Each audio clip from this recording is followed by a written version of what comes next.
బిడ్డలారా, అలాగా మీరు కూడా సిద్ధపడాలి. అందుకు చెప్పాను, టైంపాస్ కోసం కాదు.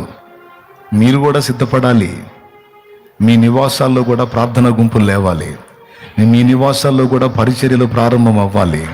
అన్ని జనుల మధ్యలో మీ నివాసాల్లో దేవుడికి అవకాశం ఇవ్వాలి. నక్కలకు, బొరియలు, ఆకాశ పక్షులకు నివాసాలు ఉన్నాయి, మనుష్య కుమారునికి తలవాల్చుకోడు కానీ స్థలము లేదన్నాడు. లేదు ప్రభు, మా ఇంట స్థలం ఉంది, రాయ్యా అని పిలవాలి. మీ ఇల్లే దేవుని మందిరం అవుతుంది. ఆమేన్, ఆమేన్. నీకు స్థలం ఉంటే కేటాయించాలి దేవుని కోసం. నీకు దేవుడు ఆస్తి ఇచ్చి ఉంటే అందులో కొంత భాగాన్ని దేవునికి, పరిచర్యకు, ఆత్మరక్షణ కేటాయించాలి. మనం సచ్చిన బతికిన అది జీవితం, అది సాక్ష్యం. దేవుని కోసం ఫలించని బతికెందుకు? కాబట్టి తెలుసుకుని మీరు కూడా జాగ్రత్త పడతారని చెప్తున్నాను ఈ ముగింపులో.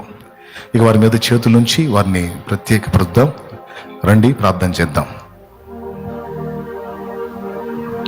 స్తోత్రం. Praise the lord. అందరూ మోకాళ్ళ మీదకి వద్దాం. కళ్ళు